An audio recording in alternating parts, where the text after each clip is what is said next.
Well, welcome to the next episode of the Inside Wayzata podcast. We're joined today with by recurring guest, our first recurring guest, Dr. Chace Anderson. If you remember from the first episode, you can call him Chace, you can call him Dr. Anderson, Superintendent Anderson. You didn't really have a preference when we did this the first time. That is correct. Is that still the case? Still the case. Nothing's changed.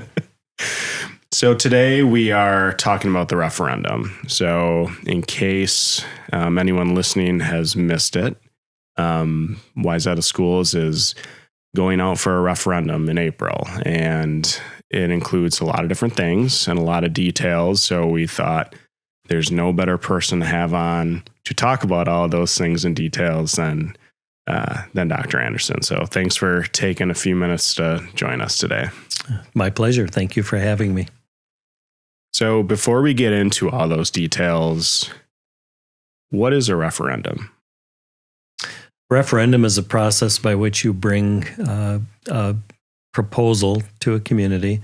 It's a mechanism for public school districts seeking funding for, in this case, facilities. There are a number of different types of referendums, but the most commonly utilized one in public school districts are for facilities. And it's the way that we bring a proposal to the community, ask them for their input through the form of a vote, and that determines whether or not we're able to move forward. It's the way that we would secure funding for the proposal that's being presented to the community. So it is the way that public school districts are able to accommodate increasing enrollment, like our district has been for a number of years, to make improvements to existing facilities, to perhaps do additions onto current schools, or in this case, with this particular proposal, building entire new schools, or for our high schools' sake, adding an entire new wing onto the high school to expand capacity. So it is the mechanism we have and the way that we can secure funding. I've also heard the word bond, and it's my understanding it's not James Bond. That's correct. And levy. So how do those words fit into all of this when we're talking about a referendum? Well, a bond referendum is just as it indicates that we do bring that proposal to the community, and then bonds are sold to secure the funding to move forward with all the construction costs and all that goes with creating those new facilities. So one of the real positive features for Wayzata Public Schools is that we are a AAA bond organization. We're one of 3 public school districts in the state of Minnesota that has that highest possible AAA bond rating, and we're one of about 100 school districts across the nation that have a AAA bond rating. So it's a pretty unique group to be in. And that's a real important thing because it demonstrates that the school district or the public entity has a high standard and a good track record for prudent financial management, and the organization is in good, sound financial standing. And it's also a reflection on the larger community in that there's a solid net tax capacity, which our school district has, which just means the overall value of all the properties within the footprint of the school district are at a solid, very strong level. And in our case, they've been increasing in value annually. And that's a real positive thing. The other thing that a AAA bond rating helps us with is that we secure a better interest rate. So that gives us an opportunity to sell those bonds, pay a lower interest rate, and then oftentimes receive a premium on those bonds because of the fact that we can get a lower rate. And they're always in very high demand. Wayzata bonds sell quickly. We're told by our financial advisors that help us with that, and they're always in high demand. And we're very fortunate that we do have that high level of bond rating. And with those premium dollars, you can use those sometimes if you have cost overruns or if inflationary impact hits some of the projects more than we might have anticipated, and or maybe toward the end of the series of projects. If there are some additional things that we thought maybe we could do, but didn't include them in the original thinking or planning. Sometimes you can get a few more things done toward the end of the projects if there are some remaining funds. So, like, to summarize, a number of factors were Wayzata's positioned well for this referendum because of that bond rating. That's a good thing to have when asking voters to go out and vote on a referendum. Absolutely. It's a nice peace of mind for the school district. Another thing that needs to happen prior to being able to move forward with the vote is the state of Minnesota, specifically the Minnesota Department of Education, needs to sign off on a document that's called a review and comment document. So the district submitted that in late November of 2025. So what is that document? That's like, here's our plan on what we want to ask voters to vote on? Exactly. Okay. And it gives all the details. It gives the historical enrollment trend data. It takes a look at what the projected enrollment increases are going to be into the future. It takes a look at the financial status of the district as well as the larger community within which the school district resides. And then they give feedback on that and determine whether or not the proposal is justified. So we were very fortunate that we heard back from the Minnesota Department of Education in early January, and they authorized us to move forward. They had no follow-up questions or additional information that was requested, which, according to our architects and engineers, is a very unusual thing. There's almost always some feedback requests for clarification or more detail or more information. So I have to compliment our strategic partners, Chace Anderson and Wold Architects and Engineers, for helping us to assemble a really strong proposal that we submitted to the state. They recognized the need and concurred with us that in order to accommodate our anticipated growth into the future, that these projects were sound and made good sense from their perspective. So we felt really good about that. Yeah. So it's not, talking about those strategic partners. So what you're saying is it wasn't just like there's a few people in the room at the school district that are like, we need a couple new schools. Here's a document. So what does it look like from a strategic partnership standpoint with Wold, with Chace Anderson, and then perhaps community involvement before this plan is ultimately presented to the Department of Education? It's a very long process, actually. It's not an overnight deal. No, it's not an overnight deal. And I've been in the district for 18 years, and we've been working on facilities every year in some form or fashion, either building up to relatively large projects like this, or simply remodeling a few classrooms. And we also do work during the summer through a program called the Long-Term Facilities Maintenance from the state of Minnesota. There are some ways that you can levy funds for making improvements to buildings, and that might include repairing roofs, sidewalks, parking lots, and those types of things, as well as putting in more energy-efficient windows, new and upgraded lighting that's better natural lighting, which is conducive to higher quality learning.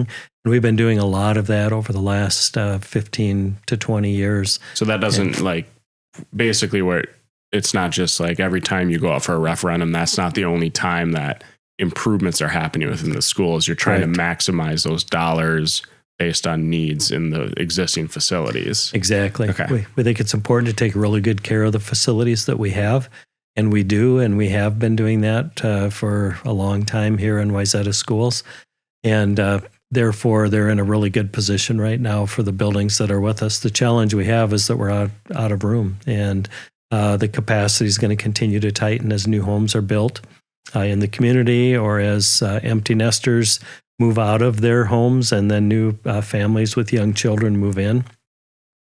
That's going to be a big part of the school district's future. So, yeah. So back to those strategic partners. I derailed us a little bit. So how does that work from getting different voices, different people at the table to kind of help put together a plan like this? It really is a team effort. So we work with our administrative group, along with our district staff, our principals, all of the program supervisors, and anybody who's overseeing some of our academic or co-curricular programming or athletic directors are involved as well in regard to the facilities that might be needed there.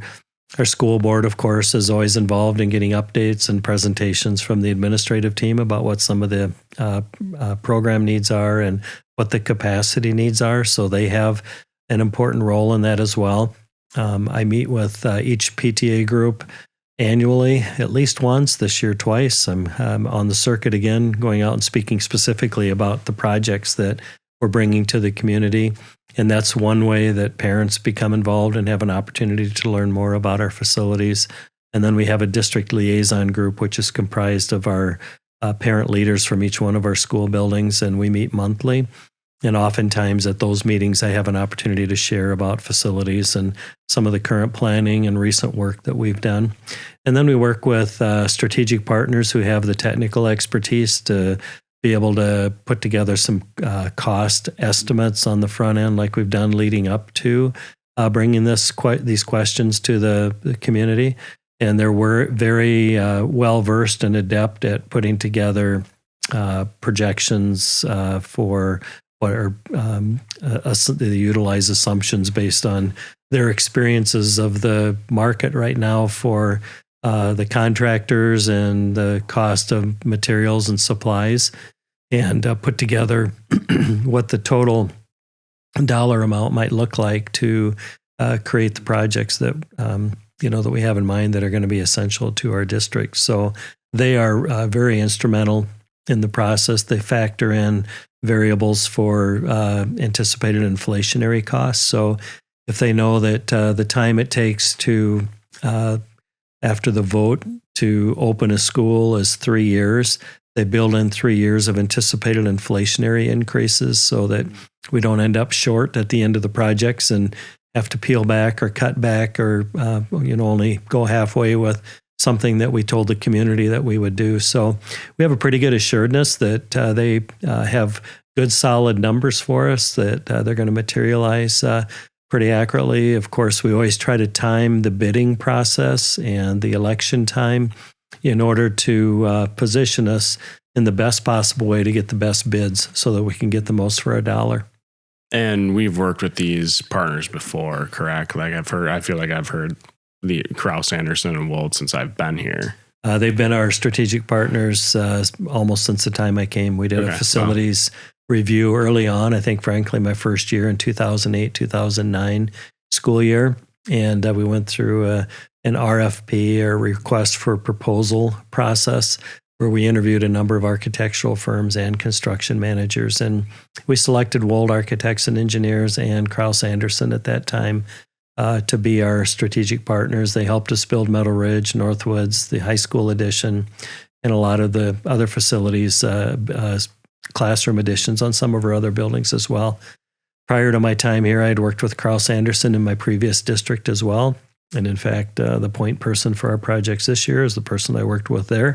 So he and I have nearly a 30-year working relationship. So we have an incredible trust level between not only Chace Anderson and our district, but also Wold Architects and Engineers. They've done a really great job for us. Well, that familiarity probably helps when, they're not coming into our district new and like trying to figure out trends and the history and all that. Having that experience is probably really helpful. Correct. In something like this. Yeah, it really is, because they have maps of all of our buildings. They've probably done work in all of them at this point, I'm sure.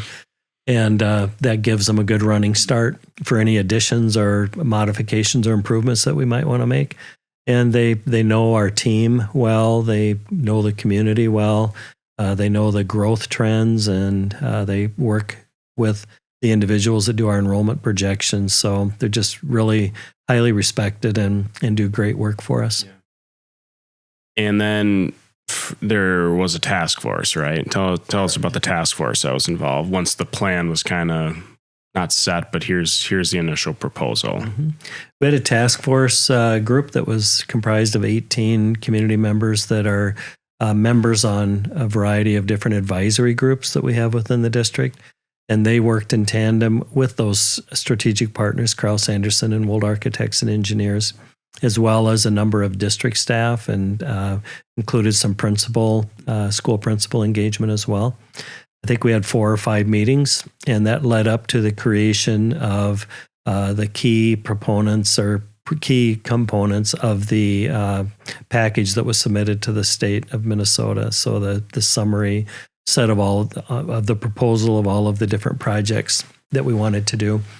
And that group endorsed and signed off on it, not formally, but informally, just indicating that, yeah, we can support this and it makes good sense. We're convinced that there's a need and that these facility changes and additions are going to be responsive to the anticipated need as we head into the future. Sure. Okay, so let's get into the proposal itself.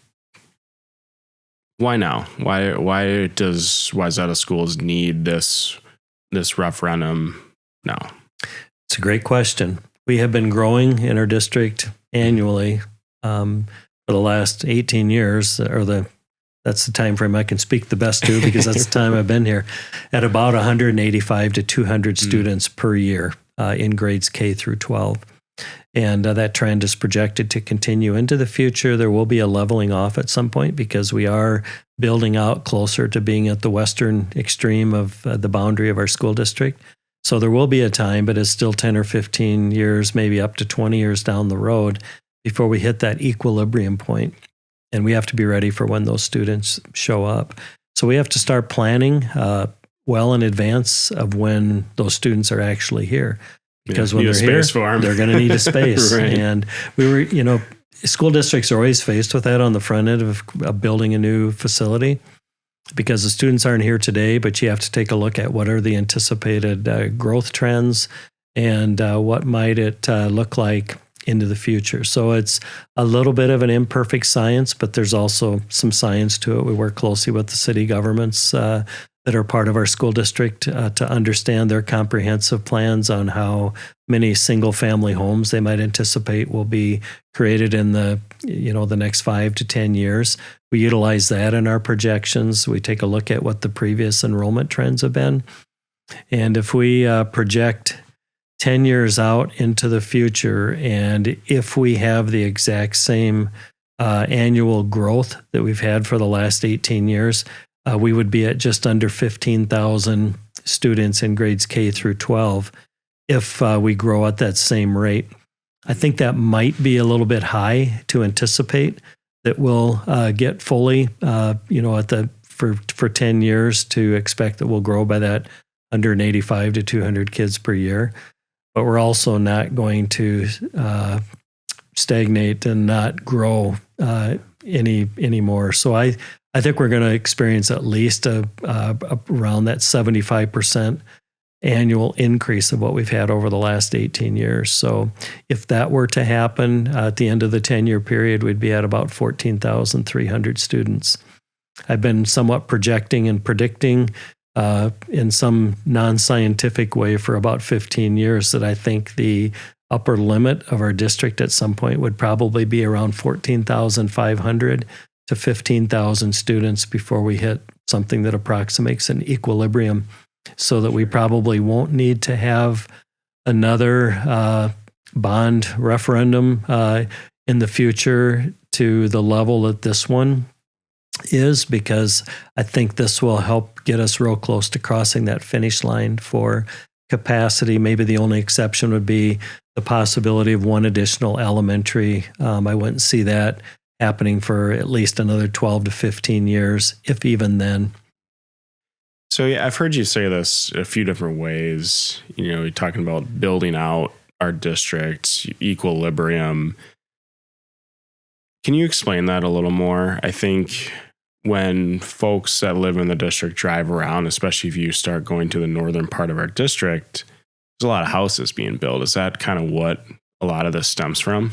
Exactly. Yeah, we've been on a real robust growth rate with single-family homes in the last 10 to 15 years. It's like Medina, Corcoran, Hamill's kind of where a lot of that's happening currently, right? That's our future, right? Yeah, Corcoran is, I don't know exactly, but I kind of speculate that maybe the part of Corcoran that's in our school district might be about half built out. So there's still quite a lot of activity that's probably going to occur there. And Medina has a large expanse of open area. A lot of Medina is wetlands, so there will probably be a lot of protected areas that won't end up being converted into single-family homes. But in our conversations with the city of Medina, they've indicated to us that they have projected about 600 single-family homes that are being planned for over a relatively longer rollout period. I don't think that will happen within 10 years necessarily, but at 15-year mark, certainly we could see that number of homes, and that's just what they currently have on their radar. Right? That could change. Yeah. And our experience has been when we built Meadow Ridge and Northwoods that once a new school is on the way and the funds are secured and the planning is off to the races, so to speak, the builders get real active in acquiring property and starting to build homes because they know that will increase the demand. Those areas are going to fill at one point or another. I would imagine that building new schools on our property in Medina would accelerate the timelines when we might expect those single-family homes to be built. Yeah, so at some point, the district will essentially, houses will be built to the boundaries of our district. That's kind of what the building out means. There will be at some point, no more room to grow with beyond the boundaries of the district. That's correct. Okay. We will hit our western extreme. And it's very unusual for school district boundaries to change or expand. The exceptions might be in a more rural area of the state where 2 or 3 or 4 school districts will consolidate for the sake of efficiency. So it's not uncommon there for 2 or 3 or 4 districts to become one. But that would be really rare in the metro area. So I wouldn't anticipate that we would annex any additional adjacent land to our school district boundaries or borders. But it's realistic to expect that a good share of it with time is going to be converted into residences. There's high demand for the school district, and we know that builders are very interested in being able to secure land where they can build new homes. And we anticipate that will continue to be the trend for a number of years. But we will have a bit of a natural flattening of the growth curve, and that was predicted by Hazel Reinhardt, who was one of our professionals who provided us with enrollment projections. And she indicated to us that as communities get closer to that built-out date into their future, the growth curve levels a little bit.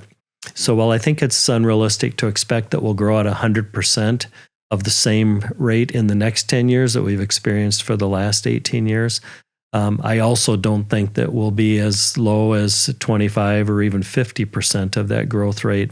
It's going to be above 50%. I would approximate closer to that 75% range because there still is quite a lot of open area that can be converted into single-family homes. And even at that rate, again, that puts us at 14,500 students, and we currently have capacity for about 13,000, which is about right where we're at now. Yeah, well, I'm looking at some enrollment charts, and for anyone listening, you can find these on our referendum webpage, vote.wayzataschools.org. And looking at these, we've talked a lot about, projecting out to when the district is built out. There's a much more immediate need now, and I'm looking at the high school chart and just, next year in the middle school chart, within a couple years, the elementary already shows being over capacity.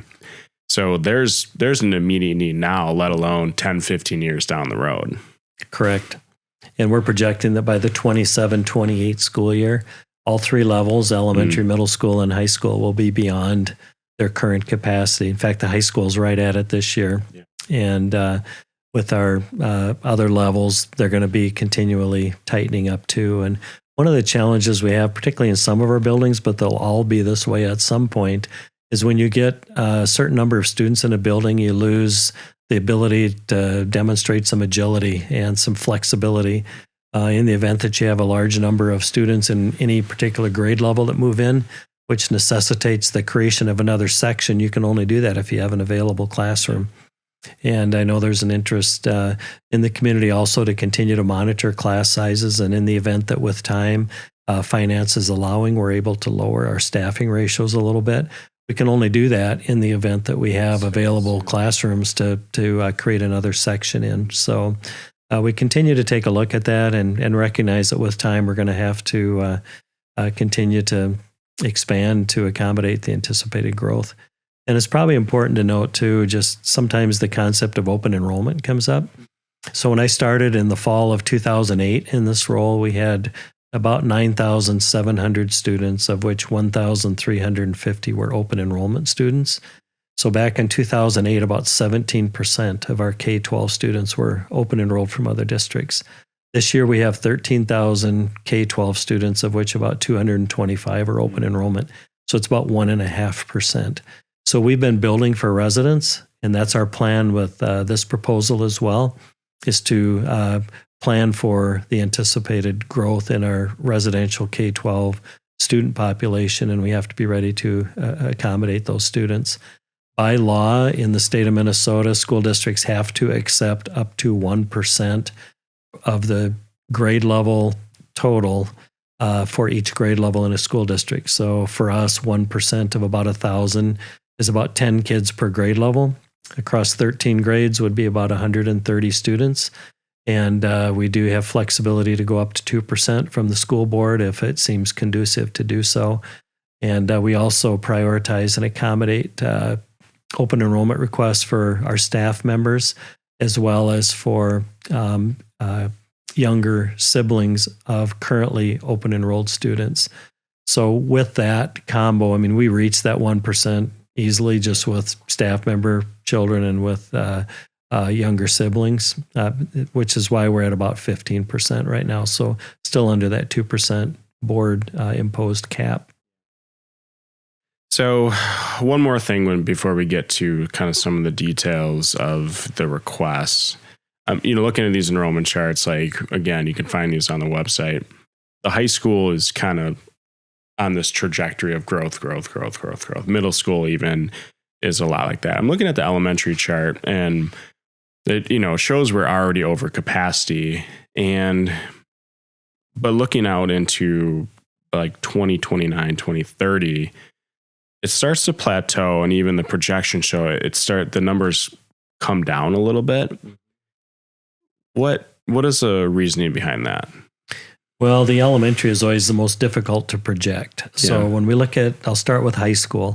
Those kids that'll be in the high school in 10 years are already in the district. Yeah, right. We know they exist. Right. They're here, and they're going to work their way through the system and eventually get to the high school. And I think we grow to about 4,800 students. This addition to the high school would help accommodate that time frame.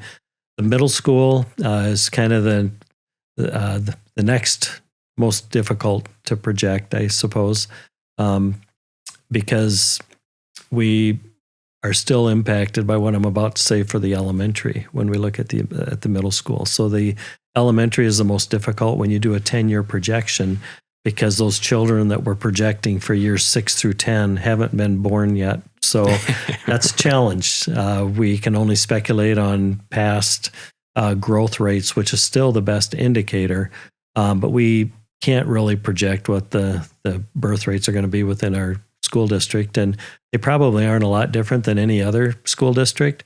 The thing that has separated us for a decade and a half or two is the fact that our move-in rate has been so high. We have a lot of young families that have moved into the community.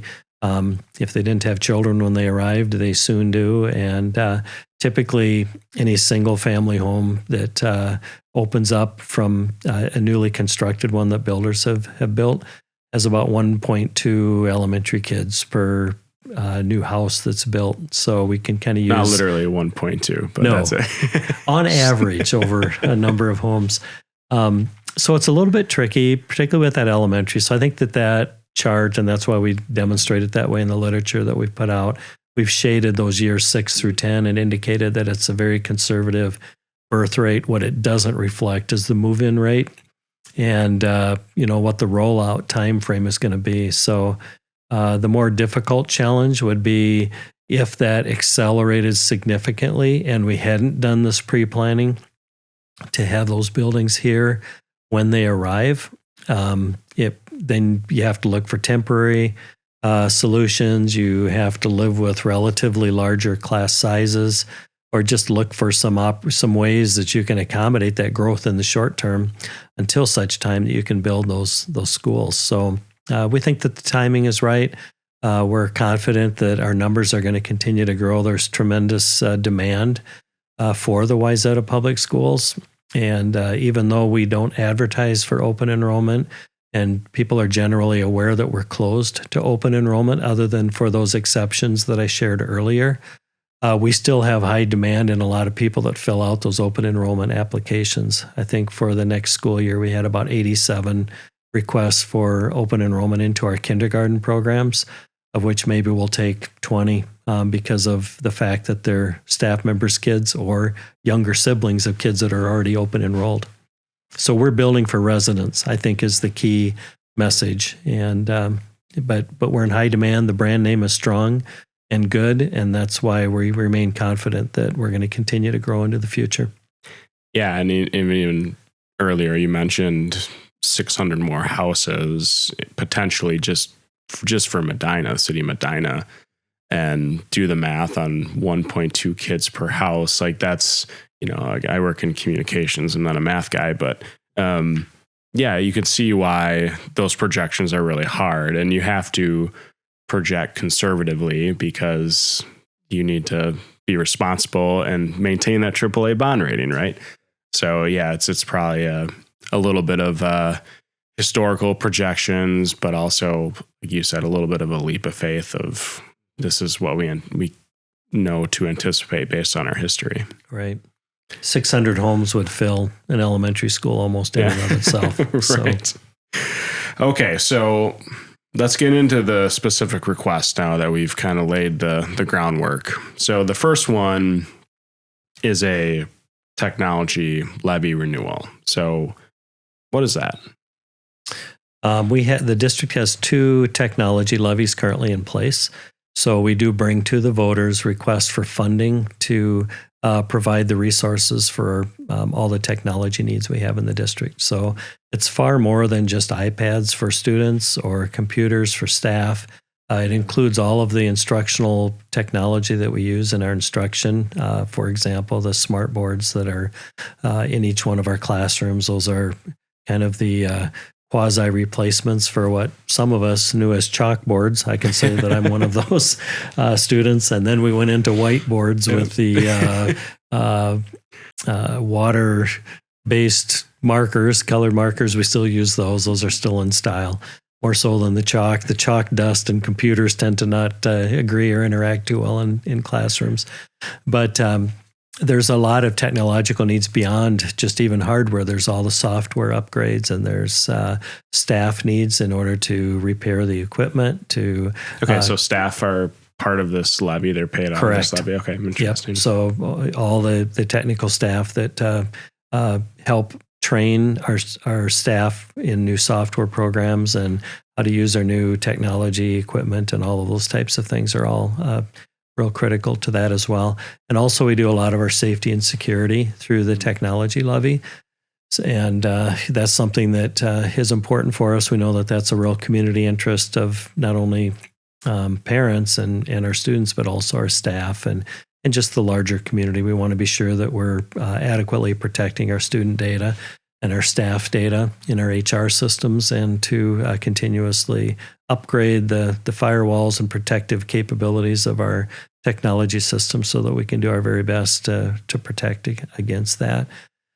And we have to have a process where we replace those devices that students use. And we do have an interest also in just taking a look at the balance in regard to technology, so that we are finding, striking the right balance with our students' screen time and engagement with technology systems when compared to some of the more traditional instructional approaches. And we've been hearing in our community that there's an interest from parents, and I think our staff as well, recognizing the importance of that balance and ensuring that our kids are not only well prepared for technology when they move on to the post-high school years, because it's not going to change. Technology is not going to go away.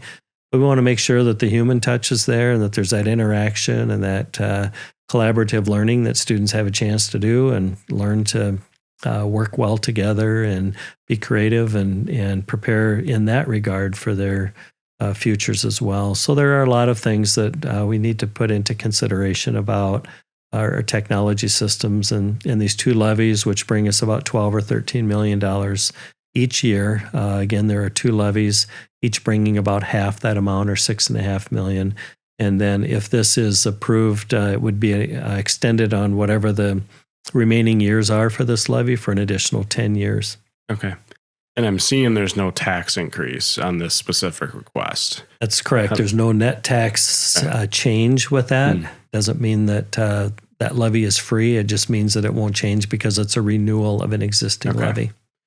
Yeah, well, that's great. And we'll have more to come on this. We'll have an episode with our technology director, Wade Phillips, and we'll go into more detail on that. So let's get to request 2. This is a big one. We've kind of talked about a lot of it already. So as part of the second ballot request, there is this is the biggest dollar amount and happens to have the most line items. So the first few things are the biggest dollar amount. It's a new elementary school, a new middle school, and in addition to the high school. So that's a lot. What does that entail? Like, I don't even know if people listening, I know I can't even wrap my head around the idea of building 2 new schools and adding on to the high school. Can you detail any of that in a simple way? Well, we've never done that before, so that's kind of a new one. Yeah. The community would probably be fairly well versed on the fact that we built 2 new elementary schools in the last decade. I think we opened Meadow Ridge in about 2015, and we opened Northwoods in 2019. We opened the new early learning school in 2020.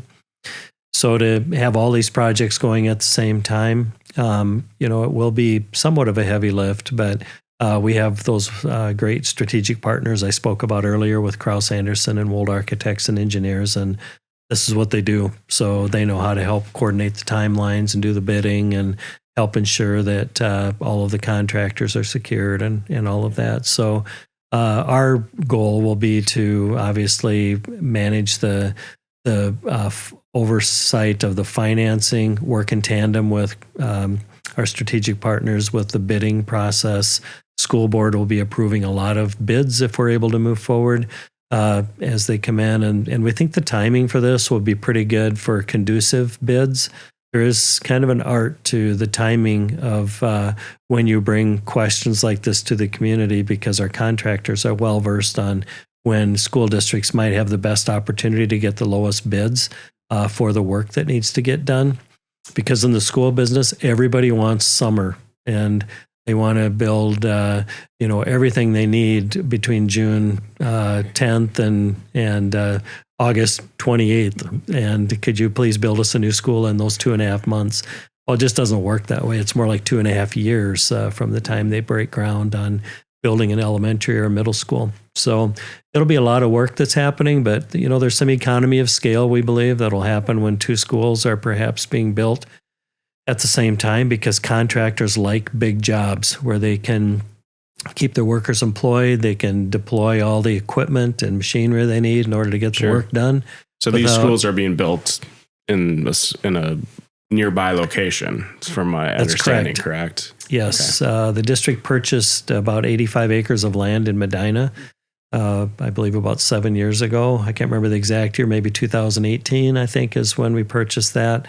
Our school boards have always had some land in their possession so that when the day comes where we need to expand and increase our number of schools, that we'd have property available. So the good news is we have that property. We've just been holding it, waiting for this time when we knew it was going to be important for us to build a couple schools. And so we're all ready to go with that. And it should be a really nice piece of property to accommodate what we're bringing to the voters to seek their approval. Okay. So both schools would be on the same property. Correct. Okay. So, and this is in Medina? Yes. Okay. It's off of 55, if I understand correctly. Yeah, it's south of 55, north of Hamel Road. And if you drive through downtown Hamel and go, a mile or 2 to the west on Hamel Road, it's on the right-hand side of the road. Okay. Yeah, so to your point, if you're building 2 schools on the same property, perhaps you only need one excavator, or maybe that's probably, I mean, more than one, but you could share equipment. So you're not, there's not as much cost associated with building on separate locations. Oh, that's nice. Correct. Okay. And tell us about the addition to the high school. So it's already a big high school. And so there'd be more to it.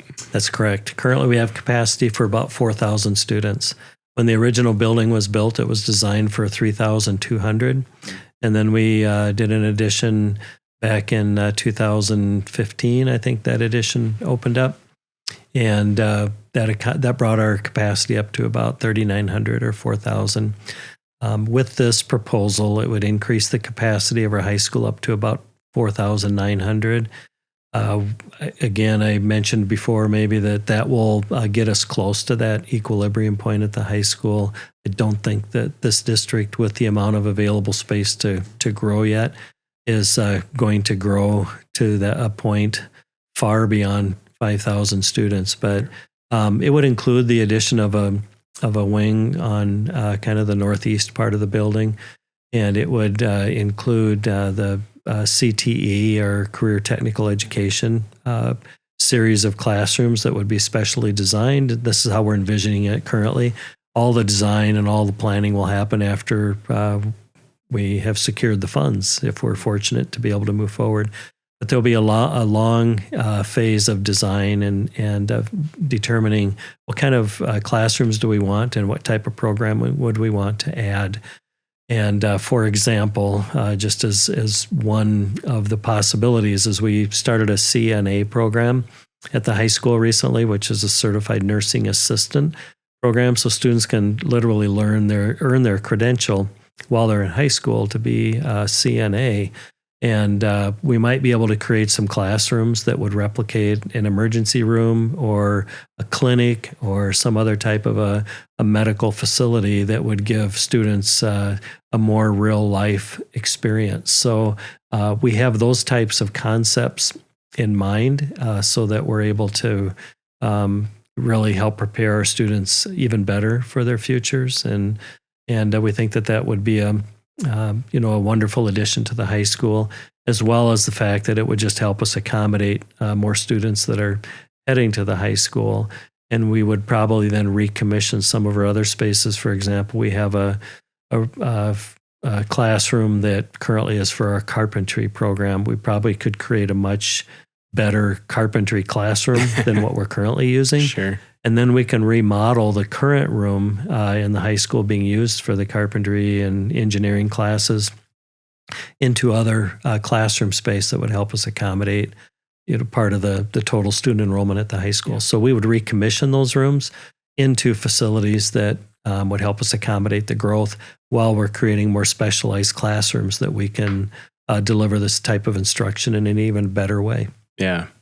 And we have an episode coming with some staff at the high school that they go into a lot of detail on the high school expansion. And yeah, it's amazing some of the opportunities that students might be able to have. I think even when I was in school, we had, woodworking and some of these family and consumer education classes, but what they're doing at the high school now is so cool. It makes me want to go back to high school again with all these opportunities. So it's wonderful. Okay. So those are kind of the big ticket items, so to speak, running down the list. We don't need to talk about everything in detail. There's a chunk of money for modernizing district safety and security. Again, we'll talk to Wade Phillips, our technology director, about that. But then there's a lot of other improvements to existing facilities. So it's not just we're going to build these new schools and these additions. There's other pieces of this too. Mm-hmm. True. This proposal includes some work that would be done at all of our buildings. Now, buildings have different needs. If we look at Meadow Ridge and Northwoods, those are relatively newer buildings that are 5 or 10 years old. So our general public would know that they probably will have a little bit less work than some of our other buildings. It's like a house, right? Like you don't have to worry about the siding on a new house in theory. Yeah, that's right. But there are a lot of other projects we've been wanting to do for a number of years, but really haven't had the funding to do them. So For example, we currently have 3 elementary schools that don't have fully functional kitchens. And those would be Greenwood, Birchview, and Sunset Hill. So this proposal would include creating fully functional kitchens, which by definition just means they can actually cook food there. Currently, we transport food from other kitchens in the district and move the meals kind of pre-prepped to those locations. And we don't see that as efficient or even the most effective way of creating a dining experience for our students in their schools. So East Middle School is in that situation too, where they don't have a fully functioning kitchen. So we would essentially get to a point where every school would have comparable facilities for kitchens. And then the cafeteria space at East Middle School is extremely small. It's literally like 1/4 or 1/3 of the recommended size for the number of students in that building from the Minnesota Department of Education. So we would likely, with the proposal, build a whole new kitchen and a new cafeteria for East Middle School, which would be a tremendous improvement for that building. And then we would look at cafeteria sizes and try to determine if there would be some ways to grab a little more space in buildings that are tight for creating their lunchtime experiences. There are a couple of schools that would get a new gymnasium. Sunset Hill Elementary is our only remaining elementary school that doesn't have that fully sized gymnasium to accommodate their physical education students. And we would add a gymnasium at West Middle School. When we moved Oakwood to West, it tightened the building up. So we have 3 feeder schools going there now. And to have some additional gym space would really help the Phi-Ed programs there. And we have a lot of community users that are always looking for more gyms. So this will become as great news to our youth basketball and maybe volleyball associations to have more spaces to be able to utilize as well.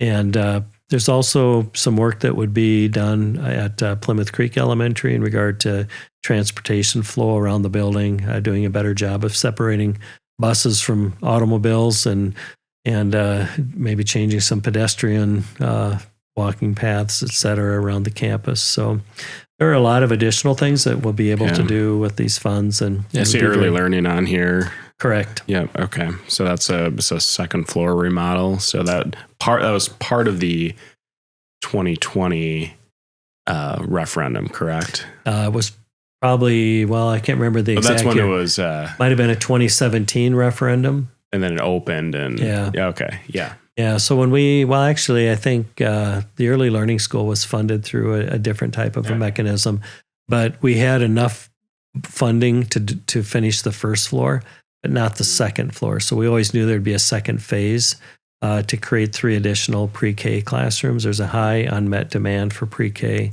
programming within the school district, and this would give us 3 more classrooms.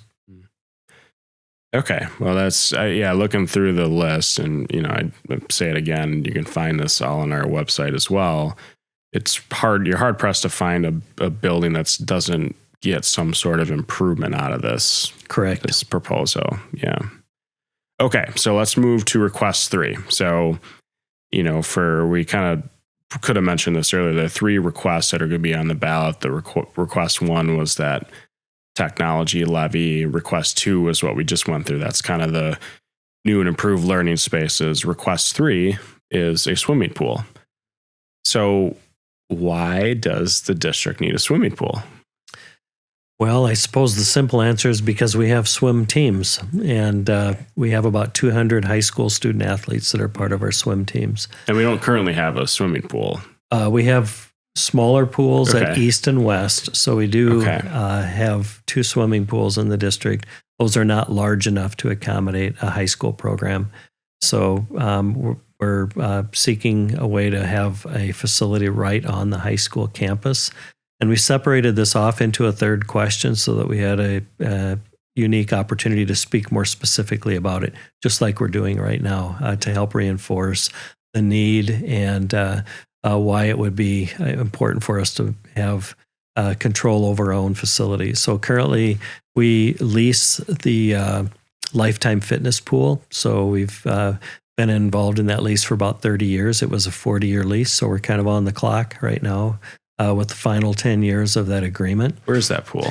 It's located over by the Plymouth Ice Center and sure. Yep. City of Plymouth facilities, the City Council building, et cetera, sort of over in that part of town.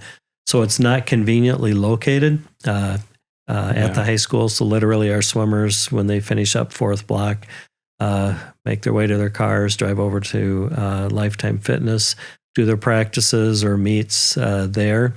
And we would see great value add in having that facility right here adjacent to our other co-curricular athletic physical education facilities, where our locker rooms are located, where our students can walk from their 4th hour class to their swim practice or swim meet that might be here on site.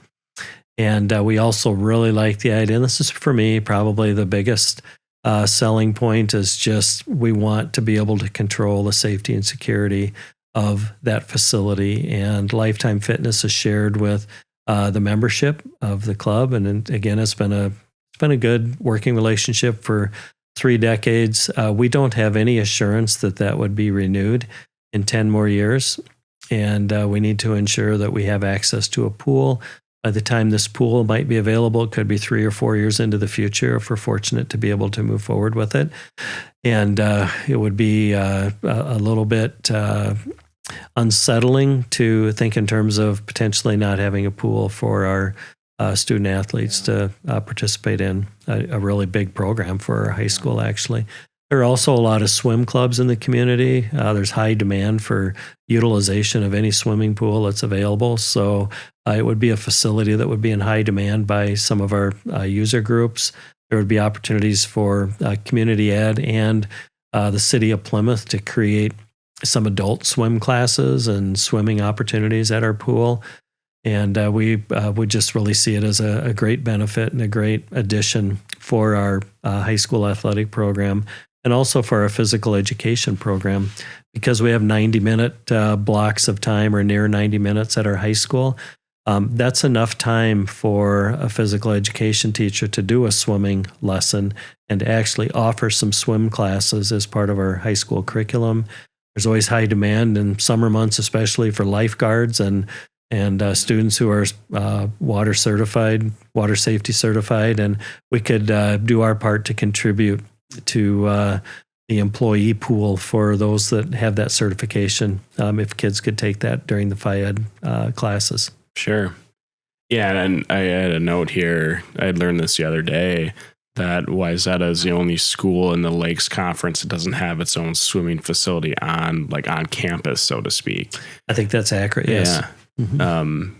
And so there's a part of keeping pace with our neighbors and with this request as well. Yeah, it seems, we have facilities to accommodate all of our other programs. Maybe a comparable exception would be our high school hockey teams. They utilize the Plymouth Ice Center, but that has continued to be a really good relationship, and we don't feel that there's any chance of that coming to an end anytime in the future. Whereas we recognize that for the membership of Lifetime Fitness members, there's high demand for the pool.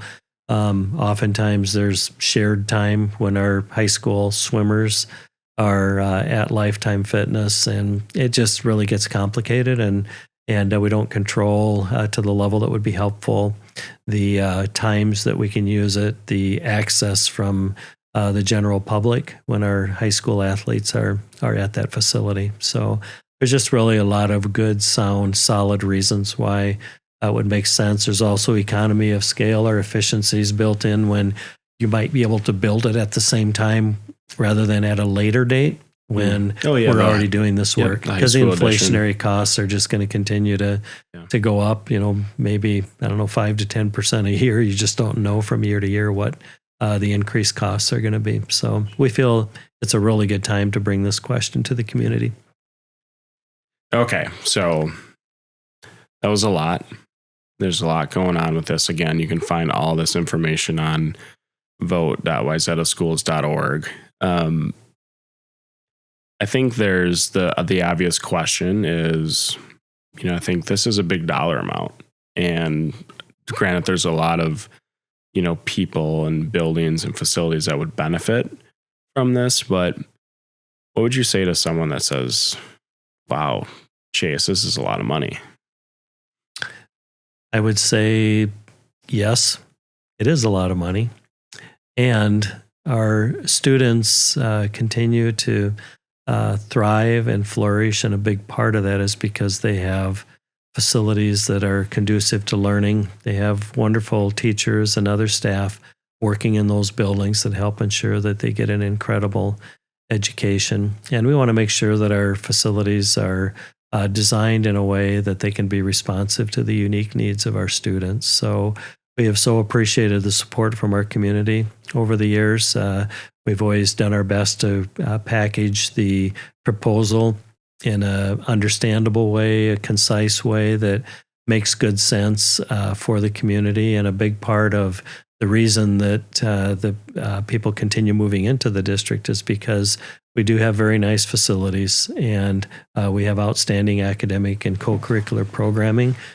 And the local public school district is really part of the essential elements of a high-quality community. And when the local public school is thriving and providing a high-quality education like the Wayzata Public Schools does, it has a positive impact on home values. It has a general positive impact on the larger community and the quality of life within that community. And we feel that it's a tremendous investment to ensure that we have facilities that are going to accommodate our growth well into the future. And maybe in some, our kids are worth it because they're our most valuable asset, and all that we can do to support them and provide them with the best possible school experience, I think is a tremendous investment for a community like ours to make. And I'm pretty confident our kids will continue to make us proud and thrive not only while they're here with us, but well into their futures, and continue to be leaders in our country and around the world. And that's part of our role, and our facilities are a big part of how we can best deliver those programs. Well, I think that was a great way to sum it up. And, you know, I've mentioned a lot of times the website is vote.wayzataschools.org. There's an email, vote@wayzataschools.org. And on the website, you can find all the information that Dr. Anderson talked about and more. And also voting information. And the key dates for voting is Election Day is April 14th. And you can also vote early in person starting February 27th. So you can find all that information and more on our website. Dr. Anderson, thanks for joining us. Thank you. Appreciate it. It's my pleasure. Thanks.